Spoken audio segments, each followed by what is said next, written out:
안녕하세요. 저는 올해 68살이 된 평범한 할머니예요. 부산에서 남편이랑 조그만 아파트에 살고 있죠. 오늘 제가 겪었던 일을 이야기해 보려고 해요. 아마 들으시면 정말 기가 막히실 거예요. 우리 아들이 결혼한 게 벌써 5년 전이네요. 그때 며느리를 처음 봤을 때부터 뭔가 불안했어요. 있잖아요. 첫인상에서 느껴지는 그런 느낌? 딱 그거였어요. 엄마, 이 사람이 내가 결혼하고 싶은 사람이야. 2019년 봄날이었죠. 아들이 그렇게 좋아하면서 여자친구를 데려왔는데 식당 문을 열고 들어오는 순간부터 뭔가 싸늘한 기운이 느껴지더라고요. 어머님 처음 뵙겠습니다. 인사는 하는데 눈을 안 마주쳐요. 그냥 형식적으로 고개만 까딱하고 말더라고요. 그래도 저는 최대한 따뜻하게 맞아줬죠. 아무래도 처음이니까 낯설어서 그런 거겠지? 라고만 생각했어요. 어머, 정말 예쁘네요. 우리 아들이 자랑 많이 했어요. 편하게 앉아요. 근데 이 며느리가 메뉴판도 안 보고 대뜸 이러는 거예요. 저는 다이어트 중이라 샐러드만 먹을게요. 아니, 첫 만남인데 시어머니가 뭘 사주든 감사하게 받아야 하는 거 아닌가요? 그것도 고급 레스토랑 가서 비싼 거 먹자는 것도 아니고 그냥 평범한 한식당이었는데 말이에요. 밥 먹는 내내 더 가관이었어요. 제가 물어보는 말에는 대충대충 대답하면서 자기 집안 자랑은 끝이 없더라고요. 저희 아버지가 중견기업 부사장이세요. 어머니는 대학 교수시고요. 오빠는 서울대 의대 나와서 강남에서 병원하고 언니는 사법고시 패스해서 검사예요. 아, 그래요? 아, 정말 대단한 집안이네요. 네. 그래서 저도 기준이 좀 높은 편이에요. 사실 저희 부모님이 오빠를 처음엔 반대하셨어요. 집안이 너무 차이 난다고요. 그래도 제가 좋다고 하니까 그나마 대기업 다니니까 허락하신 거예요. 여러분, 이 말 듣고 얼마나 속이 상했는 줄 아세요? 우리 아들이 뭐가 모자라서 그나마인가요? 명문대 나와서 대기업 다니고 성실하고 착한 아들인데 말이에요. 집에 돌아와서 남편한테 하소연했죠. 여보, 난 그 애가 영 마음에 안 들어요. 사람을 완전히 깔보는 것 같아요. 첫인상이 그럴 수도 있지. 좀 더 만나보면 달라질 거야. 저희 남편은 항상 긍정적이에요. 근데 제 불안한 예감은 정확했죠. 두 번째 만남은 우리 집이었어요. 아들이 며느리를 집에 데려온다고 해서 아침부터 장보고 요리하고 정말 정성껏 준비했죠. 갈비찜, 잡채, 각종 전, 나물 반찬에 된장찌개까지 나름 아들한테 많이 물어보고 준비했네요. 근데 이 며느리가 들어오자마자 코를 찡그리는 거예요. 음식 냄새가 너무 강하네요. 환기 좀 시켜도 될까요? 아유, 그럼요. 창문 열게요. 그리고 저 신발장에서 냄새 나는 것 같은데 탈취제 없으세요? 집에 들어온 지 5분도 안 돼서 이러는데 정말 기가 막히더라고요. 그래도 아들 보는 눈이 있으니까 참았어요. 갈비찜 좋아한다고요. 우리 아들이 그러던데 많이 먹어요. 어머님 죄송한데 저 이런 기름진 음식 잘 못 먹어요. 위가 약해서요. 그럼 나물이라도. 나물도 양념이 너무 센 것 같아요. 혹시 생수 있으세요? 자기야, 그래도 엄마가 정성껏 준비하신 건데 그래도 입맛에 영 안 맞을까? 온종일 준비한 음식을 거들떠보지도 않는 거예요. 아들은 제 눈치 보랴 며느리 눈치 보랴 옆에서 미안하다고 연신 사과하고 정말 마음에 안 들었어요. 엄마 미안해. 사실 여자친구가 입이 좀 까다로워서 내가 대신 많이 먹을게. 아니야, 괜찮아. 다음엔 더 신경 써서 준비할게. 그렇게 식사 자리가 끝이 났고 그날 며느리가 우리 집 구경한다고 돌아다니면서 한 말들이 아직도 잊혀지지 않아요. 어머님, 이 집은 언제 지어진 거예요? 좀 오래된 것 같은데. 한 20년 됐나? 그래도 관리 잘해서 깨끗해. 20년이요? 헐, 저희 집은 3년마다 이사 가는데. 더 좋은 데로요. 아유, 그래? 그리고 베란다가 너무 좁아요. 빨래 말리기도 불편하시겠어요. 익숙해서 괜찮아? 오빠, 결혼하면 꼭 신축 아파트로 가야 해? 이런 낡은 집은 싫단 말이야. 제 앞에서 대놓고 우리 집을 무시하는데 아들은 뭐에 씌었는지 그저 알았어 하면서 넘어가더라고요. 그리고 세 번째 만남은 더 충격적이었어요. 그때는 상견례였거든요. 며느리 부모님을 만나러 호텔 레스토랑에 갔는데 그 집안 분위기가 정말 돈이 전부인 사람들이더라고요. 아이고, 사돈 되실 분들이시네요. 며느리 어머니가 저를 위아래로 훑어보면서 인사하는데 그 눈빛이 영 불편했어요. 우리 딸이 많이 부족하죠? 저희 집에서 곱게만 키워서 집안일은 잘 모를 거예요. 아니에요. 잘 키워주셨는걸요. 정말 예쁘고 똑똑해요. 그래도 사실은 저희 기준엔 이 결혼 부족하긴 해요. 저흰 재벌가 며느리 될 줄 알았거든요. 그 말 끝에 며느리 아버지도 거들더라고요. 남자가 대기업 다닌다고 해도 요즘 대기업도 구조조정 많이 하던데 안정적이긴 한가? 아이, 그럼요. 제 아들이라서가 아니라 성실해서 인정받고 있어요. 그래도 저희 딸 생활 수준 맞춰주려면 좀 벅찰 텐데 혹시 집은... 전세 생각하고 있어요. 결혼하면 준비하려고요. 전세? 아이고, 요즘 누가 전세 살아? 최소한 자기 집은 있어야지. 그 자리가 얼마나 불편했는지 몰라요. 돈으로 사람 재는 그 표정들이 아직도 생생해요. 그런데도 아들이 며느리를 너무 좋아하니까 어쩔 수 없었어요. 30년 가까이 키운 아들이 그렇게 행복해하는 모습을 처음 봤거든요. 여보, 우리 아들이 저렇게 좋아하는데 반대할 수 없잖아. 당신이 불편하면 다시 생각해봐도 돼. 아니에요. 뭐 결혼하고 나면 달라질 거예요. 아직 어려서 그런 거겠죠. 하지만 그건 제 인생 최대의 실수였어요. 2019년 10월 호텔에서 결혼식을 했어요. 며느리네 집에서 원하는 대로 특급 호텔에서 했는데 하객의 70%가 며느리 쪽이었죠. 우리 쪽 친척들이나 친구들은 그 화려한 분위기에 주눅 들어서 일찍 가더라고요. 그리고 며느리와 아들이 신혼여행 다녀온 후부터 본격적인 악몽이 시작됐네요. 한 달쯤 지나서 아들네 집에 반찬에다 주러 갔는데 며느리가 대뜸 이러는 거예요. 어머님, 앞으로 반찬은 안 가져오셔도 돼요. 왜? 우리 아들이 엄마 반찬 좋아하는데. 저는 친정엄마 손맛에 익숙해서요. 그리고 요즘은 다 사 먹잖아요. 아이, 그래도 사 먹는 것보다는 어머님 반찬은 너무 짜고 매워서 전 못 먹겠어요. 오빠 건강에도 안 좋고요. 그 말이 비수처럼 꽂히더라고요. 40년 가까이 해온 제 요리를 그렇게 무시하다니. 나름 중간중간 며느리에게 사실 섭섭한 마음이 쌓이기 시작하더라고요. 결혼하고 며느리와 맞는 첫 명절은 더 가관이었어요. 추석인데 시댁에 와선 소파에 앉아서 TV만 보는 거예요. 저랑 남편이 부엌에서 종일 일하는데도 꿈쩍도 안 해요. 아들 며느리, 전 좀 같이 붙일까? 어머님, 저 기름 냄새 맡으면 머리 아파요. 펜트통 있어서요. 아이, 그럼 나물이라도 손에 냄새 배는 거 싫어해요. 네일 아트 한 지 얼마 안 됐거든요. 그때 처음으로 내가 며느리를 잘못 봤구나 싶었어요. 기본 예의도 없는 사람이었던 거죠. 아무리 그래도 거두는 신용은 할 텐데 싶은 게 속상했네요. 하지만 남의 집 귀한 딸이니 그럴 수 있겠거니 싶었고 계속 마음을 다스렸어요. 그럼에도 식사 시간엔 더 황당한 일이 있었죠. 온 가족이 둘러앉아 명절 음식을 먹는데 며느리만 따로 샐러드를 시켜서 먹는 거예요. 명절 음식 좀 먹어봐. 정성껏 준비했어. 전 이런 거 안 먹어요. 살찔까 봐요. 명절인데 하루쯤은. 어머님, 제 몸은 제가 알아서 관리해요. 옆에서 딸이 혀를 차더라고요. 이렇게 그래도 예의상 한 입은 먹어야지. 예의요? 먹기 싫은 걸 억지로 먹는 게 예의인가요? 분위기가 싸해졌죠. 분위기가 너무 격양될까 싶어 남편이 화제를 돌리더라고요.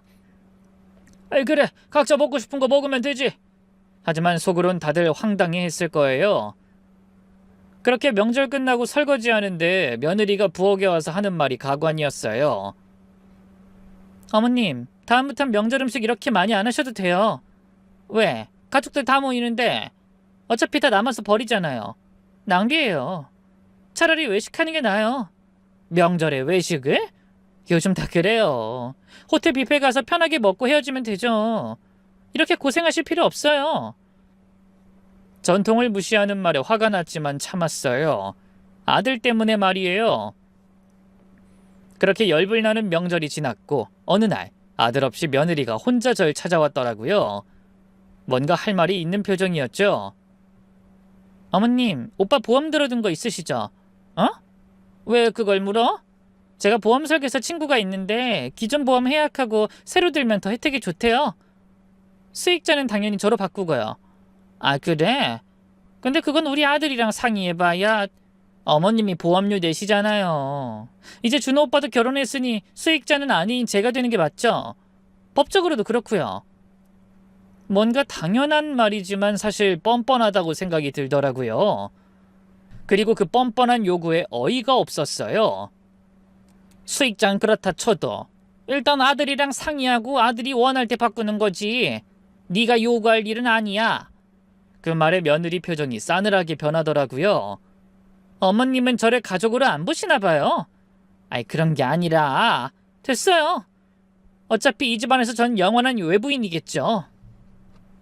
그날 이후로 며느린 대놓고 절 무시하기 시작했어요. 명절에도 안 오고 제사에도 안 오고 아들만 혼자 와서 눈치 보고 가고가 반복이 됐죠. 그럼에도 불구하고 아들은 며느리를 감싸는 모습을 보였죠. 엄마, 그 와이프가 서운했나 봐. 이해해줘. 내가 뭘 잘못했니? 당연한 얘기한 것뿐인데. 그래도 내 와이프 기분 좀 풀어줘. 내가 중간에서 힘들어. 자식 가진 게 죄인이라고 하던가요? 아들이 힘들어하는 모습을 보였고 아들의 부탁에 결국 제가 먼저 사과했어요. 잘못한 것도 없는데 고개 숙였죠. 그때 일은 미안해. 내가 너무 예민했나 봐. 아니에요, 어머님. 저도 좀 서운했어요. 앞으로는 서로 이해하면서 지내요. 하지만 달라진 건 없었어요. 오히려 제 사과를 약점으로 잡고 더 기고만장해졌죠. 한 번은 아들네 집에 갔다가 충격적인 장면을 봤어요. 며느리가 아들한테 소리 지르고 있었거든요. 월급이 왜 이것밖에 안 돼? 내 친구들 남편은 다 연봉 1억 넘는다고! 나도 열심히 하고 있잖아. 열심히? 무능한 거지. 맨날 야근한다면서 돈은 이것밖에 못 벌어와? 그래도 대기업이니까 안정적이잖아. 안정적? 그게 밥 먹여줘? 내가 왜 이런 남자랑 결혼했는지 모르겠어.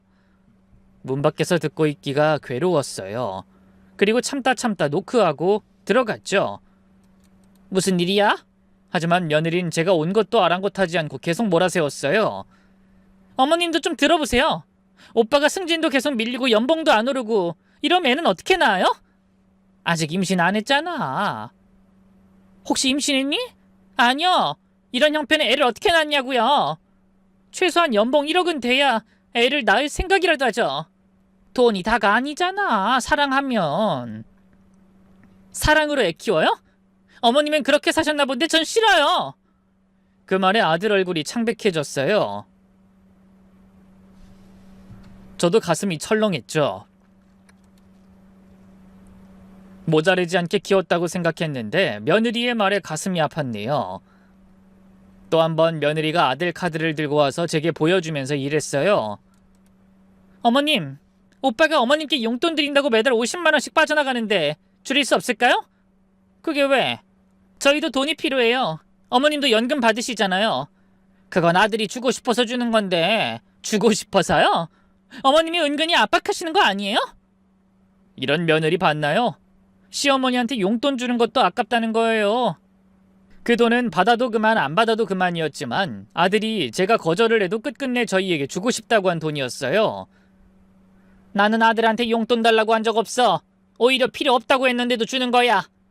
그럼 이제부터라도 안 받으시면 되잖아요. 저희한텐 그 돈이 커요. 알았어, 얘기할게. 우리 아들이 얼마나 며느리한테 시달리고 사는지 너무 잘 알겠더라고요. 그래서 당장 아들한테 전화를 했어요. 아들, 이제 용돈 안 줘도 돼. 나도 넉넉해. 왜요, 엄마? 혹시 와이프가 뭐라고 했어요? 아니야. 그냥 너희도 신혼이니까 돈 쓸 때 많을 거 아니야. 엄마. 아들은 이미 눈치를 챘더라고요. 그리고 그 후로도 계속 용돈을 보냈어요.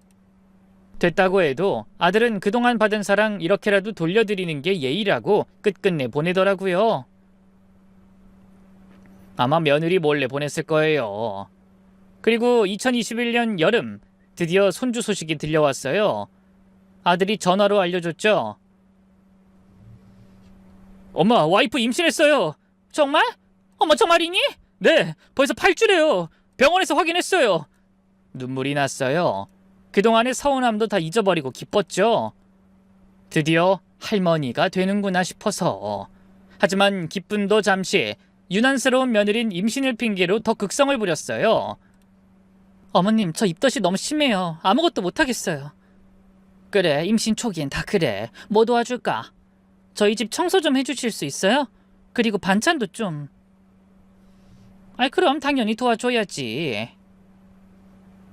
그때부터 일주일에 3번은 아들네 집에 가서 청소하고 빨래하고 반찬을 해줬네요. 힘들다는 생각보다도 내가 조금이라도 도움이 되었으면 하는 마음으로 도와줬어요. 하지만 며느린 고맙다고 말 한 번을 하지 않더라고요.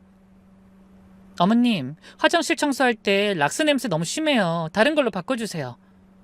어머님, 빨래할 때 섬유유연제 너무 많이 넣으신 것 같아요. 어머님, 김치가 너무 짜요. 임산부는 싱겁게 먹어야 해요. 매번 트집만 잡았죠. 그래도 뱃속의 아이를 위해 참았어요. 임신 중기가 되니까 이번엔 다른 요구를 하더라고요. 어머님, 제가 태교 여행 가고 싶은데 비용 좀 지원해 주실 수 있어요? 태교 여행? 어디로? 제주도요. 일주일 정도 5성급 호텔에서 쉬면서 퇴계하려고요. 비용이 얼마나 드는데? 한 300만 원 정도? 오빠 월급으로는 좀 빠듯해서요. 며느리가 예쁘면 돈이 아깝지 않았을 거예요. 하지만 늘 저렇게 당당히 요구하는 태도에 할 말을 잃었어요. 태교 여행이라면서 호화 여행을 가겠다는 거잖아요. 아니 근데 제주도가 그 정도면 너무 비싼 거 아니니? 어머님, 태교가 얼마나 중요한데요. 엄마가 편해야 아이도 편하다고요. 결국 300만 원을 보태줬어요. 나중에 안 사실인데 그 돈으로 명품백을 샀더라고요. 여행을 가던 명품백을 사던 본인이 만족하면 됐지 싶었지만 사실 괘씸하긴 했네요. 하지만 며느린 출산이 가까워지자 또 요구사항이 늘었죠. 어머님, 산후조리원 비용 좀 부탁드려요. 안 그래도 아버님이랑 얘기했는데. 그래, 알아본 데는 있니? 강남에 있는 곳인데 2주에 1,500만 원이에요. 1,500만 원? 아니, 그렇게 비싼 데를 꼭 가야 해? 요즘 다 그 정도는 가요. 혹시 반만이라도 지원해 주실 수 있어요? 또 거절할 수 없었죠. 손주를 위해서라면 뭐든 할 수 있으니까. 2022년 3월 드디어 손주가 태어났어요. 너무 예쁜 남자아이였죠. 산후조리원에 있는 동안 매일 찾아갔어요. 손주 얼굴 보는 게 너무 행복했거든요. 하지만 진짜 전쟁은 산후조리원에서 나온 후였어요. 어머님, 제가 회사 복직해야해서 시우 좀 봐주셔야 할 것 같아요. 아니 당연하지, 얼마든지 봐줄게. 대신 제가 짠 육아 스케줄대로 해주셔야 해요. 수유 시간, 낮잠 시간, 기저귀 가는 시간 다 적어놨어요. A4 용지 5장에 빼곡히 적힌 스케줄을 받았어요. 군대 일과표보다 더 빡빡했죠. 매일 아침 6시 반에 일어나서 7시에 아들네 도착, 손자들 보고 분유타고 빨래하고 청소하고 저녁 7시에 며느리가 퇴근하면 그제야 집에 올 수 있었어요. 어머님, 오늘 제 아들 대변 몇 번 봤어요? 2번 봤어. 시간이 언제예요? 제가 좀 수첩에 기록 안 하셨네요? 아유, 깜빡했네. 한 번은 오전 10시쯤, 한 번은 오후 3시쯤. 쯤이요? 정확한 시간을 적으셔야죠. 아이 건강 체크하는 건데 대충대충 하시면 어떡해요? 매일 이런 식이었어요. 마치 직장 상사한테 보고하는 기분이었죠. 손자가 6개월 되었을 때 이유식을 시작했는데 그것도 난리였어요. 어머님, 이유식 레시피대로 안 하셨네요? 쌀 미음에 당근 좀 넣었어. 우리 손자 잘 먹더라. 당근은 8개월부터래요. 책에 다 나와 있잖아요. 옛날엔 더 일찍부터 먹였어. 괜찮아. 옛날 방식으로 하지 마세요. 요즘은 과학적으로 해야 한다고요. 너무 기분이 나빴지만 손자 사랑이 뭐라고 손자가 너무 예뻐서 다 참을 수 있었어요. 아이가 절 보고 방긋방긋 웃을 때면 모든 피로가 싹 가시더라고요. 손자가 첫 걸음마를 했을 때의 감동은 잊을 수 없어요. 제 손을 잡고 아장아장 걷는 모습에 눈물이 났죠. 할머니, 할머니! 첫 말이 할머니였어요. 엄마도 아빠도 아닌 할머니. 얼마나 감격스러웠는지 몰라요. 근데 며느린 또 트집을 잡더라고요. 첫 말이 엄마가 아니라 할머니라니 애가 헷갈리는 것 같아요. 뭐가 헷갈려? 제가 엄만지 어머님이 엄만지. 어머님이 너무 자주 있으니까 그런 거예요. 내가 매일 돌봐주니까 그런 거지. 그게 뭐가 문제야? 문제죠. 엄만 저예요. 어머님은 할머니고요. 그 말이 너무 서운했어요. 내가 손자를 너무 사랑한 게 죄인가 싶었죠. 손자가 2돌 되던 해 작은 생일 파티를 준비했어요. 제가 직접 백설기 찌고 미역국 끓이고 손자가 좋아하는 음식들로 상을 차렸죠. 어머님, 요즘 누가 이런 거 해요? 돌잔치는 전통이잖아. 할머니가 해주는 게 의미 있지. 촌스러워요. 사진도 안 예쁘게 나오고 그냥 키즈 카페에서 파티했으면 좋았을 텐데. 그래? 이건 집에서 하고 나중에 니들끼리 카페에서 파티해. 며느리가 입을 삐죽거렸지만 손자는 떡을 맛있게 먹더라고요. 미역국도 한 그릇 뚝딱 비웠고요. 그 모습이 참 사랑스러웠네요. 그리고 손자가 3살이 되면서 말을 제법 하기 시작했어요. 할머니, 놀이터 가고 싶어요. 그래, 가자. 할머니랑 놀이터 가자. 할머니랑 가는 걸 좋아해요. 엄만 맨날 핸드폰만 봐요. 동네 놀이터에서 손자랑 노는 게 제일 행복한 시간이었어요. 그네도 밀어주고 미끄럼틀도 태워주고. 할머니, 아이스크림 먹고 싶어요. 그래, 하나 사줄게. 엄마한텐 비밀이야. 네, 할머니 최고. 하지만 며느린 이것도 마음에 안 들어 했어요. 어머님, 시우한테 간식 너무 많이 사주시는 거 아니에요? 가끔 하나씩 사주는 건데. 아이스크림은 첨가물 덩어리예요. 유기농 간식만 먹여야죠. 애가 좋아하는데 가끔이 매일 되잖아요. 우리 아들 요즘 밥을 잘 안 먹는 것도 그래서예요. 또 제 탓이었죠. 뭐든 잘못되면 다 저 때문이라고 하는 며느리였어요. 그리고 손자가 어린이집에 가기 시작했을 때도 문제였죠. 어머님, 제 아들 어린이집 데려다주고 데려오는 것만 부탁드릴게요. 알았어. 몇 시에 가면 돼? 아침 8시에 데려다주고 오후 4시에 데려오세요. 그 사이는 어머님 시간이니까 쉬세요. 집에 가서 쉬라는 거야? 네. 어린이집에서 교육받는 시간에 할머니가 있으면 애가 집중을 못한대요. 서운했지만 알겠다고 했죠. 근데 막상 손자를 어린이집에 데려다주면 아이가 울면서 안 떨어지는 거예요. 할머니랑 있을래요. 어린이집 가야지. 친구들이 기다려. 싫어요. 할머니랑 놀래요. 선생님이 억지로 데려가야 했어요. 그 우는 모습에 마음이 찢어졌죠. 오후에 데리러 가면 손자가 뛰어나와서 안겼어요. 할머니, 보고 싶었어요. 할머니도 우리 강아지 보고 싶었어. 오늘은 뭐하고 놀아요? 오늘은 뭐하고 놀까? 우리 강아지가 하고 싶은 거 하자. 집에 와서 손자랑 놀다 보면 저녁 7시 며느리가 데리러 왔죠. 아들, 엄마 왔어. 집에 가자. 싫어요. 할머니 집에 있을래요. 안 돼. 우리 집 가야지. 할머니 집이 좋아요. 매번 이런 실랑이가 반복됐어요. 며느린 점점 짜증을 냈죠. 어머님이 애를 너무 오냐오냐 하신 거 아니에요? 오냐오냐라니, 그저 사랑으로 대한 것뿐인데 그게 문제예요. 제 아들인데 저보다 어머님을 더 좋아해요. 그건 네가 애한테 쌀쌀 맞으니까 그런 거지. 쌀쌀 맞다고요? 전 일하느라 바빠서 그런 거예요. 바쁘다는 게 핑계가 돼? 퇴근하고도 핸드폰만 보고 있으면서.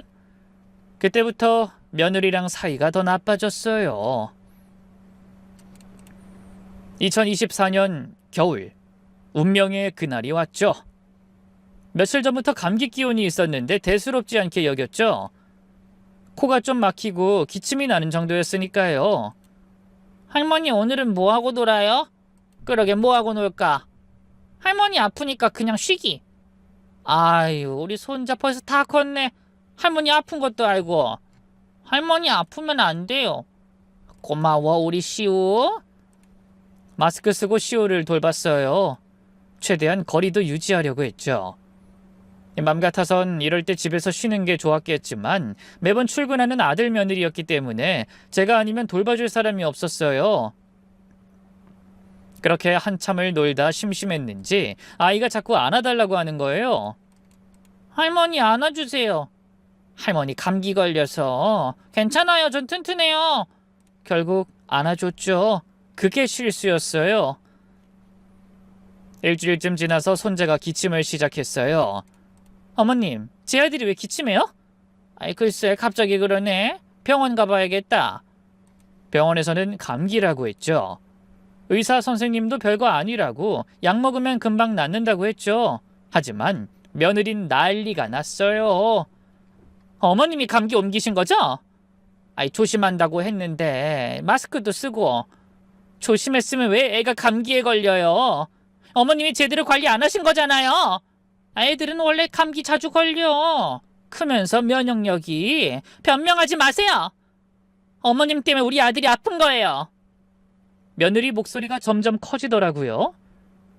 애 봐준 공은 없다더니 말이에요. 며느리의 큰 소리에 손자가 놀라 울기 시작했죠. 엄마 무서워요. 봐요. 애가 오니까 더 안 좋아지잖아요.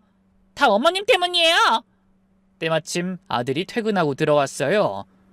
무슨 일이야? 왜 이렇게 시끄러워? 오빠, 어머님이 우리 아들한테 감기 옮겼어. 그게 엄마 잘못은 아니잖아. 엄마도 아팠다면서. 맞아. 아픈 사람이 왜 애를 봐요? 그것부터가 잘못이죠. 며느리는 갑자기 폭탄 선언을 했어요. 어머님, 이제 그만 오세요. 뭐? 이제 어린이집 종일반으로 보낼 거예요. 어머님 도움 필요 없어요. 가슴이 무너졌어요. 3년 넘게 매일 돌본 손자를 이제 못 본다니. 얘 너무하는 거 아니야? 뭐가 너무해요? 전 제 아들 건강이 제일 중요해요. 어머님이 계속 오시면 또 무슨 병을 옮길지 몰라요. 그동안 내가 얼마나 정성껏 키웠는데. 정성? 그게 다 어머님 만족이죠. 저희는 전문 교육기관에 맡기는 게 낫겠어요. 우리 손자는 어떡하고? 할머니 못 보면 얼마나 슬퍼할지. 애는 적응력이 빨라요. 금방 잊을 거예요. 그 말이 제일 마음 아프더라고요. 손자가 저를 금방 잊을 거라니. 며느리가 쌍심지를 켜고 대들자 보다 못한 아들이 말렸어요. 당신 너무하는 거 아니야? 엄마가 얼마나 고생했는데. 고생은 무슨. 할머니 역할 한 거지. 근데 선을 너무 넘으셨어요. 선을 넘었다고? 네. 제 아들인데 저보다 어머님을 더 좋아해요. 그게 정상이에요? 그건 네가 애한테 관심이 없어서 그런 거잖아. 그게 내 탓이야? 당신 어머님 편만 들 거야? 그렇게 아들네 부부싸움으로 번지더라고요. 저는 더 이상 듣고 있을 수 없어서 일어났죠. 보셨죠? 어머님 때문에 이렇게 산다는 거. 당장 가세요. 뭘 보고만 있어요? 그래 나 갈게. 너희끼리 얘기해. 엄마 가지 마요. 됐어. 네 와이프 말대로 할게. 더 이상 안 올게. 그때 손자가 방에서 나와 절 붙잡았어요. 할머니 어디 가요? 할머니 집에 가야지. 저도 같이 가요. 안 돼. 엄마랑 있어야지. 싫어요. 할머니랑 갈래요.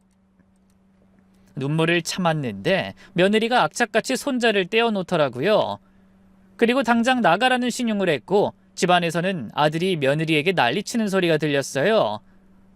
참 괴로웠네요. 그리고 하필 그날은 손자네에서 자기로 한 날이라 그 시간이 밤 11시가 넘어가는 시간이었죠. 운전면허도 없어서 어떻게 가야 하나, 택시를 잡아야 하나 생각하다 남편에게 전화를 하고 현관문을 닫는데 손자의 우는 소리가 들리더라고요. 할머니, 할머니! 가슴이 찢어지는 것 같았어요. 그리고 절 데리러 온 남편에게 집에 와서 모든 걸 털어놨죠. 여보, 나 이제 우리 손자 못 본대. 뭐? 왜? 내가 감기 옮겼다고. 이제 오지 말래. 남편 얼굴이 굳어졌어요. 이 걔가 정말... 괜찮아. 어차피 나도 지쳤어. 괜찮긴 뭐가 괜찮아. 3년 넘게 애 키워줬는데. 일주일이 지났어요. 손자 생각에 잠이 안 오더라고요. 그리고 아들한테 전화했지만 받지 않았어요. 문자를 보내도 답이 없었고요. 그러던 어느 날 밤 11시 초인종이 울렸어요. 문을 열어보니 며느리가 손자를 안고 서 있더라고요. 무슨 일이야? 어머님 죄송한데 손자 좀 봐주셔야겠어요. 갑자기 왜? 친정아버지가 쓰러지셔서 병원에 가봐야 해요. 손자를 볼 수 있다는 생각에 기뻤지만 내색하진 않았어요. 그래 맡겨. 걱정 말고 다녀와. 손자는 절 보자 울면서 안겼어요. 할머니 보고 싶었어요. 할머니도 보고 싶었어. 많이 보고 싶었어. 그날 밤 손자는 제 품에 잠들었어요. 얼마나 행복했는지 몰라요. 다음날 저녁 며느리가 손자를 데리러 왔네요. 그런데 들어오자마자 또 트집을 잡기 시작했어요. 어머님, 제 아들 뭐 먹이셨어요? 김치볶음밥 해줬어. 맛있게 먹더라. 김치볶음밥이요? 애한테 그런 자극적인 걸 왜 먹여요? 많이 안 맵게 했어. 네 아들이 좋아해서. 좋아한다고 다 먹이면 돼요? 이래서 어머님한테 못 맡기는 거예요. 하루 봐준 것도 고맙다는 말은 없고 또 잔소리였는데 남편이 매우 화가 난 채로 화를 내자 며느리는 어느 정도 깨갱하더라고요. 그리고 한 달쯤 지났을까요? 밤 10시에 아들한테 전화가 왔어요. 엄마, 우리 아들이 많이 아파요. 좀 와주실 수 있어요? 많이 아파? 무슨 병인데? 독감이래요. 열이 40도까지 올랐어요. 그 와이프도 놀래고 엄마가 와주시면 좋겠어요. 바로 옷 입고 나갔죠. 택시 타고 가는 내내 손자 생각뿐이었어요. 아들네 도착해서 보니 손자가 축 늘어져 있더라고요. 얼굴이 빨갛게 달아올라 있고 강아지, 할머니 왔어. 할머니... 기운 없는 목소리에 가슴이 미어졌어요. 병원은 갔다 왔어? 네, 약 처방 받아서 먹이고 있어요. 그때 며느리가 절 보더니 화풀이를 하는 건지 또 시작하더라고요. 또 어머님이 뭔가 옮기신 거 아니에요? 뭐? 최근에 어머님 만난 적 있잖아요. 그러니까 걸린 거 아니에요? 그만해. 독감은 어디서든 걸릴 수 있어. 어린이집 애들은 다 멀쩡해요. 분명 어머님이 어디서 균을 옮기신 거예요. 그때였어요. 참고 참았던 게 폭발했죠. 그래, 다 내 잘못이야. 네 아들 아픈 것도 내 잘못이고 네가 불편한 것도 다 내 잘못이지. 어머님이 왜 소리를 질러요? 3년이야 3년. 3년 동안 종처럼 일했어. 고맙다는 소리 한번 못 들으면서. 전 사실을 말하는 거예요. 사실? 네가 뭘 알아? 네 아들 기저귀 한번 제대로 갈아본 적 있어? 밤에 올 때 한 번이라도 안아본 적 있어? 아들이 말리려 했지만 이미 늦었어요. 엄마 진정해요. 너도 닥쳐! 맨날 일한다고 바쁘다고 나한테 다 떠넘기고. 엄마... 더는 못 참아. 나도 사람이야. 이렇게 무시당하면서까지 손주 볼 필요 없어. 그때 며느리가 코웃음 치면서 결정적인 말을 하더라고요. 그럼 나가세요. 이 집에서 나가요. 다신 오지 마세요. 뭐? 어머님 때문에 우리 가정이 엉망이에요. 이제 정말 끝이에요. 믿을 수 없었어요. 3년 동안 헌신한 시어머니를 이렇게 내쫓다니. 좋아, 나갈게. 다시는 안 올게. 근데 너도 기억해. 언젠가 네가 시어머니가 됐을 때 오늘을 후회할 거야. 마지막으로 손자를 봤네요. 아이는 열 때문에 정신이 없었죠. 우리 손자 미안해. 할머니가 미안해. 집을 나와서 걸었어요. 밤 11시가 넘은 시간, 겨울바람이 차가웠죠. 눈물이 계속 흘렀어요. 큰 길로 나가려는데 차 한 대가 멈췄어요. 남편이었죠. 여보, 타! 빨리 타! 차에 타자마자 참았던 울음이 터졌어요. 어떻게 알고 왔어? 불안해서 나와봤지. 집에 도착해서 모든 얘기를 했어요. 남편 얼굴이 점점 굳어졌죠. 그 며느리가 정말 내가 가만 안 둬! 여보 됐어. 이제 끝이야. 뭐가 끝이야? 당장 우리 아들 불러. 남편이 아들한테 전화했지만 받질 않더라고요. 문자를 남겼죠. 내일 당장 집으로 와. 안 오면 아빠가 찾아간다. 다음 날 오후 아들은 혼자 왔어요. 초췌한 얼굴이었죠. 아빠, 엄마. 앉아. 남편 목소리가 무서웠어요. 저도 이런 남편은 처음 봤거든요. 어제 일 다 들었다. 아빠, 그게... 변명하지 마! 네 엄마가 3년 동안 어떻게 살았는지 알아? 매일 새벽같이 일어나서 너희 집 가고 애 보고 집안일하고 60대 후반 몸으로! 죄송해요. 죄송하다고? 그걸로 끝이야? 남편이 서류 봉투를 꺼냈어요. 이게 뭐예요? 너희 전세자금 1억 5천만 원 당장 갚아. 아빠, 우리가 빌려준 거 잊었어? 한 달 안에 안 갚으면 법적 조치 들어간다. 아들이 울기 시작했어요. 아빠, 한 번만 용서해 주세요. 늦었어. 너희와는 끝이야. 네 아들도 마찬가지고. 엄마. 아들이 절 봤지만 저도 이번엔 남편 편이었어요. 아빠 말이 맞아. 엄마도 지쳤어. 일주일 후 그렇게 며느리한테 전화가 왔죠. 어머님, 전세자금 갚으라니 그게 무슨 말이에요? 빌린 돈 갚는 게 뭐가 이상해? 가족 간인데 너야말로 날 가족으로 대했어? 그래도 그 돈을 어떻게 지금 구해요? 대출을 하든지 알아서 해. 안 갚으면 법적으로 소송할 거야. 전화를 끊었어요. 속이 시원했네요. 아들이 돈을 갚지 않자 남편은 며느리 친정에 찾아가 돈을 달라고 요구했고 뻔뻔하게 나오던 사돈 어른들은 제 남편의 무서움에 결국 1억이라는 돈을 내놨네요. 저희 부모님한테 왜 그러세요? 자식이 못 갚으면 부모가 갚아야지. 그 집도 네 욕심에 무리해서 우리가 빌려준 돈이잖아. 그럼 네가 갚는 게 맞지. 다신 연락하지 말아라. 정말 속이 다 시원했네요. 아들은 빌고 빌었지만 남편은 아들 또한 받아주지 않았어요.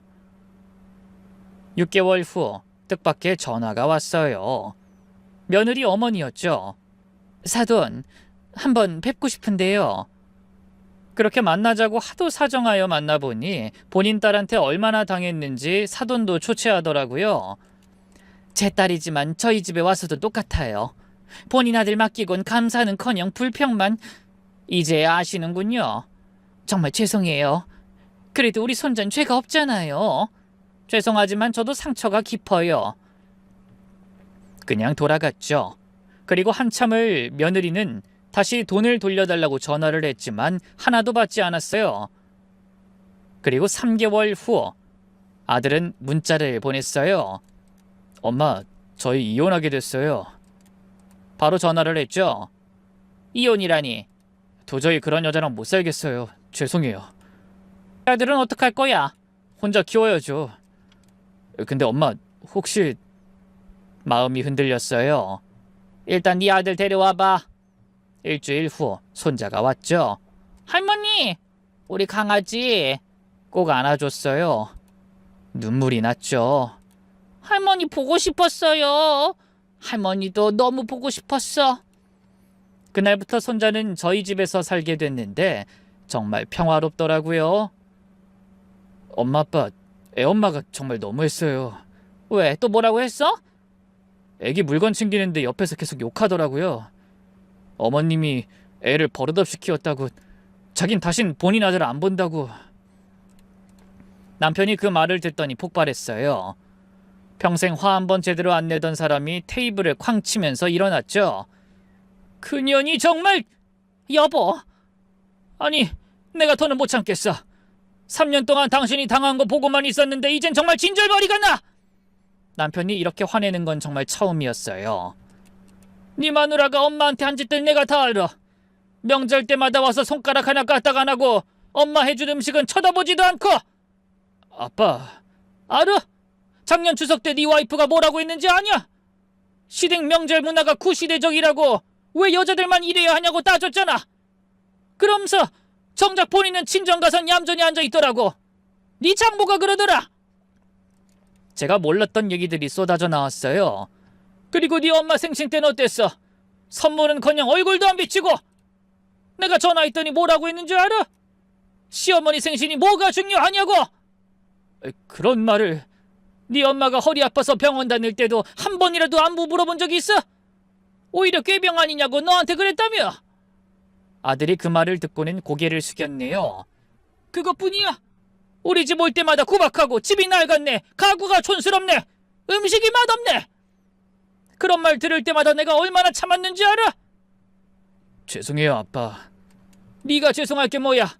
네 마누라가 그런 인간인 걸 몰랐으니까, 아니 알고도 방치한 건가? 남편이 한숨을 푹 쉬었어요. 사실 나도 알았어. 처음 만났을 때부터 싸가지가 없더라.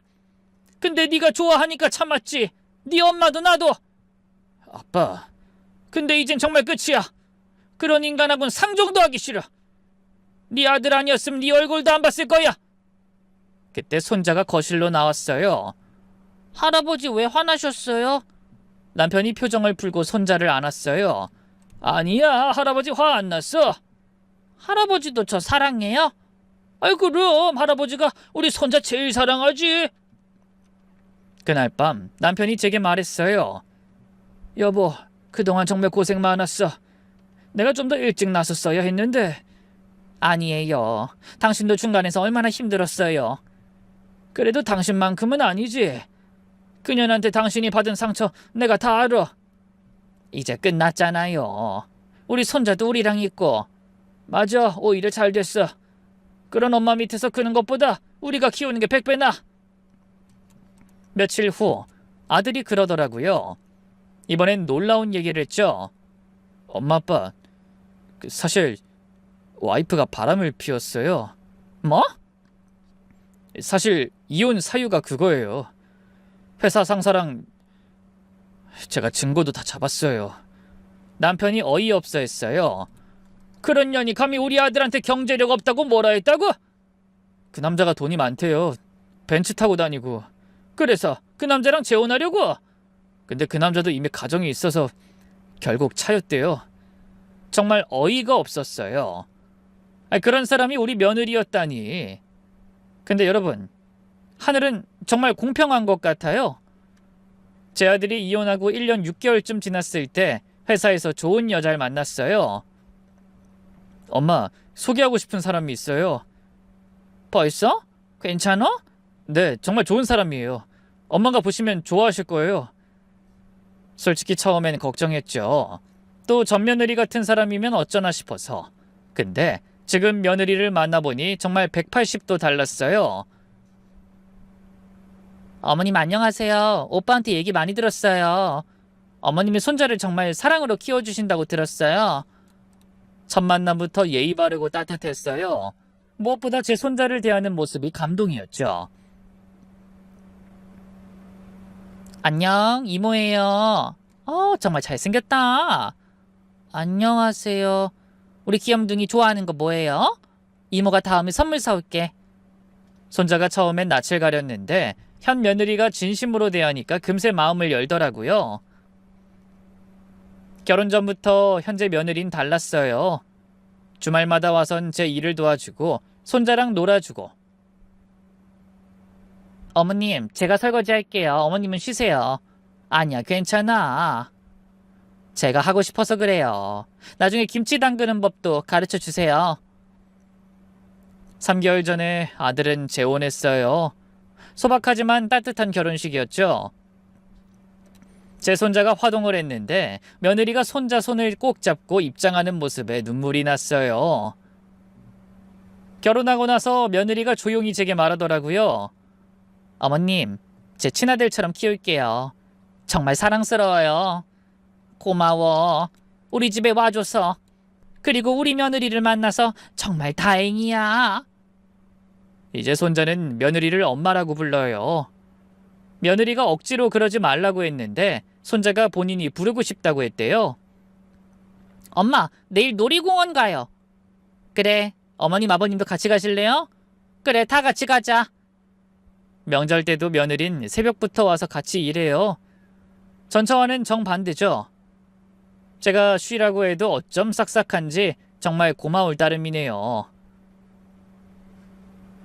어머님, 제가 전 부칠게요. 힘들 텐데 재밌어요. 시어머님한테 배우는 게 정말 좋아요. 그리고 최근에 더 기쁜 소식이 있었어요. 며느리가 임신했대요. 어머님, 저 임신했어요. 우리 첫째가 동생 생긴대요. 정말? 어머, 축하해. 손자도 너무 좋아했어요. 동생, 할머니 동생이래요. 이제 우리 가족은 정말 행복해요. 아들도 좋은 아내 만나서 잘 살고 손자도 사랑받으며 잘 크고 있죠. 손자가 우리 집에 온 지 한 달쯤 됐을 때 전 며느리가 찾아왔어요. 바람핀 주제에 본인 아들이 보고 싶다고 하면서 말이죠. 그때는 바람핀 남자한테 눈이 돌아서 양육권 친권을 다 거부했는데 이제 와서 혼자가 되니 찾아온 거예요. 제 아들 얼굴 좀 보고 가면 안 될까요? 제가 대답하기도 전에 남편이 나섰어요. 안 돼! 네가 무슨 면목으로 여기 와! 아버님은 무슨 아버님이야! 3년 동안 우리 집사람 종부리듯 부려먹고 감기 옮겼다고 한밤중에 쫓아내주지! 그땐 제가 좀 예민했어요. 그게 예민한 걸로 끝날 일이야? 당신 같은 사람은 엄마 자격 없어! 며느리가 울먹였어요. 그래도 제 아들은 제가 낳았잖아요. 낳기만 하면 엄마야? 키운 사람이 엄마지. 3년 동안 시호 기저귀 한번 제대로 갈아봤어? 아플 때 밤새 안아본 적 있어? 우리 집사람이 다 했지? 당신은 맨날 일한다고 바쁘다고 핑계만 댔잖아. 남편이 현관문을 가리켰어요. 나가. 다시는 오지 마. 시호는 이제 우리 손주야. 당신 같은 엄만 필요 없어. 며느린 그렇게 빌다가 결국 돌아갔어요. 그날 밤 남편이 말했죠. 내가 너무 심하게 했나? 아니에요. 속이 시원해요. 그년 얼굴만 봐도 진절머리가 나. 우리 당신이 그년한테 당한 거 생각하면 이제 잊어요. 우리 손자만 잘 키우면 돼요. 1년이 지난 지금 손자는 밝게 자라고 있어요. 매일 아침 할머니, 할아버지 사랑해요 라고 인사하죠. 가끔 전 며느리 소식이 들려와요. 재혼했다가 또 이혼했대요. 여전히 제 잘난 맛에 산다고. 이젠 아무도 그 사람을 거들떠보지도 않는데요. 할머니, 전 할머니가 제일 좋아요. 할머니도 우리 강아지가 제일 좋아. 할아버지도 좋아요. 우리 강아지가 최고야. 이게 제가 겪은 일이에요. 며느리 때문에 3년을 고생하고 쫓겨났다가 결국 사랑하는 손주와 함께 살게 된 이야기죠. 남편도 이젠 말해요. 걔 때문에 고생한 거 생각하면 아직도 이가 갈려. 그래도 이렇게 다 행복해졌으니 이것도 운명인가 봐. 아들도 행복해 보였어요. 진짜 행복한 가정을 찾는 것 같아서. 엄마, 이제야 진짜 가족이 된 것 같아요. 그래, 지금 같은 며느리 만나서 정말 다행이야. 전처는 생각하기도 싫어요. 지금 와이프 만나고 나서야 진짜 사랑이 뭔지 알았어요.